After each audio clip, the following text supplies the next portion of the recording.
When I was a small child, I was terrified of the dark. Well, I still am, but back when I was around 6 years old, I couldn't go a full night without crying out for one of my parents to search beneath my bed or in my closet for whatever monster I thought was waiting to eat me.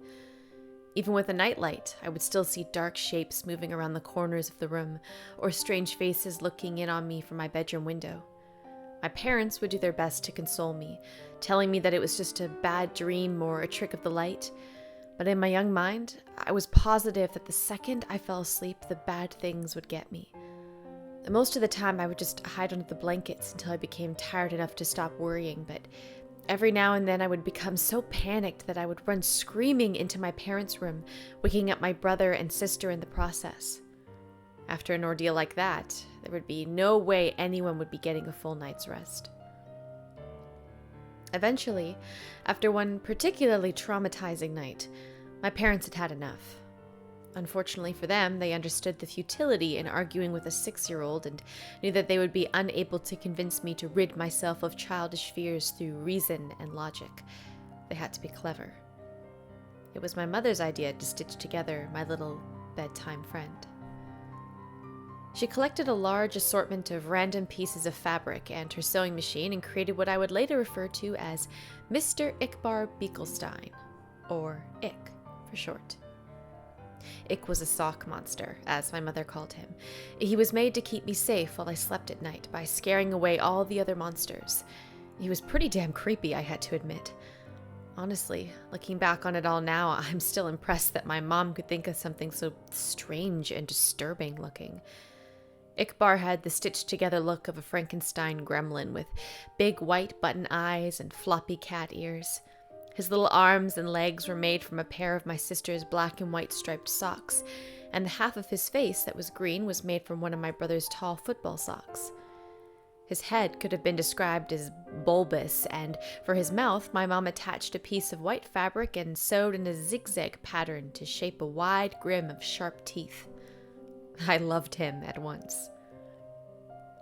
From then on, Ick never left my side. So long as it was after dusk, of course. Ick didn't like the sun and would get upset if I tried to bring him to school with me. But that was okay. I only needed him at night to keep away the boogeymen, which was what he was good at. So, every night at bedtime, Ick would tell me where the monsters were hiding, and I would place him near the section of my room closest to the spookiness. If there was something in the closet, Ick would block at the door. If there was a dark creature scratching at my window, Ick would be pressed up against the glass. If there was a big hairy beast under my bed, then under the bed he went.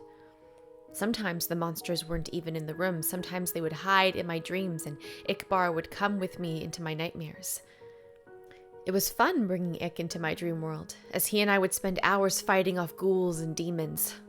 The best part was, in my dreams, Ick could talk to me for real. How much do you love me?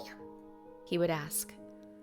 More than anything, I would always tell him. One night, in a dream after I'd lost my first tooth, Ick asked me for a favor. Can I have your tooth? I asked him why. To help me kill the bad things, he said.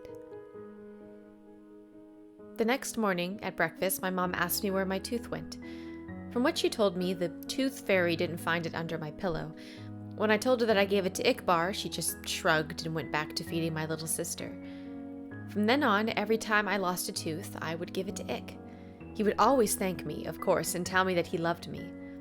Eventually, though, I ran out of baby teeth and I was beginning to get a little too old to still be playing with dolls. So, Ick just sat there on my bookshelf collecting dust, slowly fading away from my attention. Over time, the nightmares, however, became worse than ever. So bad that they even began to follow me to the waking world, terrorizing every dark corner or rustle in the bushes. After one particularly bad night biking home from a friend's house where I swore a pack of rabid dogs were chasing me, I got home to find something strange waiting for me in my room. There, on my bed, standing fully upright in the soft glow of the moonlight from my window, was Ickbarr. At first, I just thought my eyes were playing tricks on me again. They had been all evening, so I tried to flick on the lights. Another flick of the light switch. then another, and another with no change to the darkness. It was then that I started to get nervous. I backed away slowly towards the door behind me, my eyes never leaving the shape of Ick's silhouette, my hand awkwardly outstretched behind, reaching for the doorknob. I was just about to get my ass out of there when I heard the door slam itself shut, locking me into blackness. In nothing but shadows and silence, I stood frozen in place, not even breathing. For how long? I can't say, but after what felt like a lifetime of cold fear, I heard the shrill, familiar voice. You've stopped feeding me, so why should I protect you? Protect me from what? Let me show you. I blinked once and everything changed.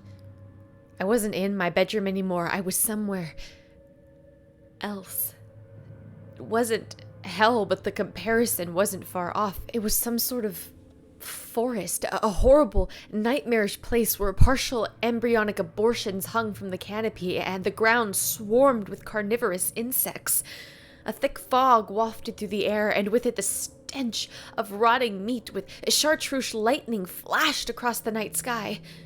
In the distance, I could hear the agonizing screams of something not quite human. My head throbbed like it was about to explode, the pain forcing out a river of tears. In my mind, I heard his voice again. This is what your reality would become without me. I felt earth-shaking footsteps approaching fast. I'm the only one that can stop it. It was behind me now, huge and angry, hot breath across my back. Bring me what I need, and I will. I woke up before I could turn around. The following day, I raided my parents' closet for my brother's baby teeth, giving them all to Ickbarr. Almost immediately, the night terrors ceased, and I was more or less able to go about my life as normal. From time to time, I would have to sneak into my little sister's room and snatch what was meant for the tooth fairy, or strangle one of the neighborhood cats and pry out its sharp little incisors. Anything to ward off the visions, anything from a shark tooth necklace to a cavity-ridden biscupid. I also began to notice that Ick would move about my room whenever I left for any length of time, rearranging my stuff and hanging additional curtains. He was even beginning to look more lifelike, somehow. In the right light, his teeth would glisten and he was warm to the touch. As much as he creeped me out, I couldn't work up the courage to just destroy him, knowing perfectly well where that would leave me. So I went on collecting teeth for Ick throughout all of my high school and college. The older I got, the more things I would learn to fear, the more teeth Ick would need to keep me safe. I'm 22 years old now, with a decent job, my own apartment, and a set of dentures. It's been almost a month since Ick's last meal, and the horrors are starting to crowd around me once more. I took a detour through a parking garage after work tonight, found a man fumbling with his car keys.